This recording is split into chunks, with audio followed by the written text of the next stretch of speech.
நீதிமொழிகள் 12ஆம் அதிகாரம் 1ஆம் வசனம் முதல் 28ஆம் வசனம் வரை. புத்திமதிகளை விரும்புகிறவன் அறிவை விரும்புகிறான், கடிந்து கொள்ளுதலை வெறுக்கிறவனோ மிருக குணம் உள்ளவன். நல்லவன் கர்த்தரிடத்தில் தயை பெறுவான், துர்ச்சிந்தனைகள் உள்ள மனுஷனை அவர் ஆக்கினைக்குட்படுத்துவார். துன்மார்க்கத்தினால் மனுஷன் நிலைவரப்படான், நீதிமான்களுடைய வேரோ அசையாது.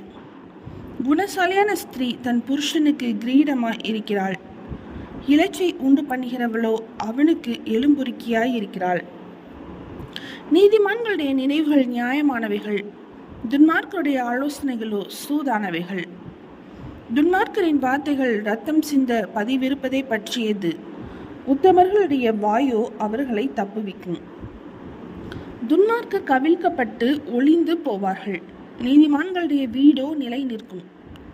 தன் புத்திக்கு தக்கதாக மனுஷன் புகழப்படுவான், மாறுபாடான இருதயம் உள்ளவனோ இகழப்படுவான். ஆகாரம் இல்லாதவனாய் இருந்தும் தன்னைத்தான் கனம் பண்ணி கொள்கிறவனை பார்க்கிலும் கனமற்றவனாய் இருந்தும் பணிவிடைக்காரன் உள்ளவன் உத்தமன். நீதிமான் தன் மிருக ஜீவனை காப்பாற்றுகிறான், துன்மார்க்கருடைய இரக்கமும் கொடுமையே.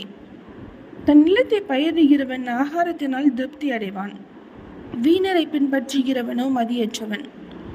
துன்மார்க்கன் துஷ்டருடைய வலையை விரும்புகிறான், நீதிமானுடைய வீர் கனி கொடுக்கும்.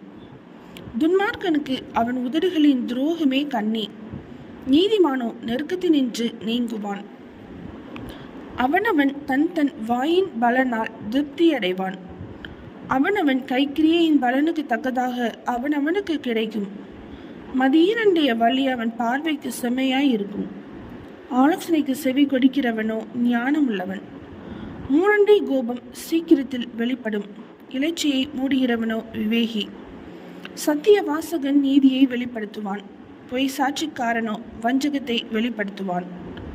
பட்டய குத்துகள் போல் பேசுகிறவர்களும் உண்டு, ஞானமுள்ளவர்களுடைய நாவோ ஔஷதம். சத்திய உதடு என்றும் நிலைத்திருக்கும், பொய் நாவோ ஒரு நிமிஷம் மாத்திரம் இருக்கும். தீங்கை பிணைக்கிறவர்களின் இருதயத்தில் இருக்கிறது கவடம், சமாதானம் பண்ணுகிற ஆலோசனைக்காரருக்கு உள்ளது சந்தோஷம். நீதிமானுக்கு ஒரு கேடும் வராது, துன்மார்க்கரோ தீமையினால் நிறையப்படுவார்கள். பொய் உதடுகள் கர்த்தருக்கு அருவருப்பானவைகள், உண்மையாய் நடக்கிறவர்களோ அவருக்கு பிரியம். விவேகமுள்ள மனுஷன் அறிவை அடக்கி வைக்கிறான், மூடருடைய இருதயமோ மதியீனத்தை பிரசித்தப்படுத்தும். ஜாக்கிரதையுள்ளவர்களுடைய கை ஆளுகை செய்யும், சோம்பேறியோ பகுதி கட்டுவான். மனுஷனுடைய இதயத்தில் உள்ள கவலை அதை ஒடுக்கும், நல்வார்த்தை அதை மகிழ்ச்சியாக்கும்.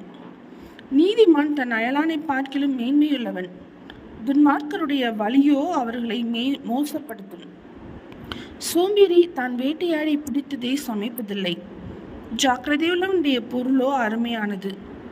நீதியின் பாதையில் ஜீவன் உண்டு, அந்த பாதையில் மரணம் இல்லை. நீதிமொழிகள் 12ஆம் அதிகாரம் முடிந்தது.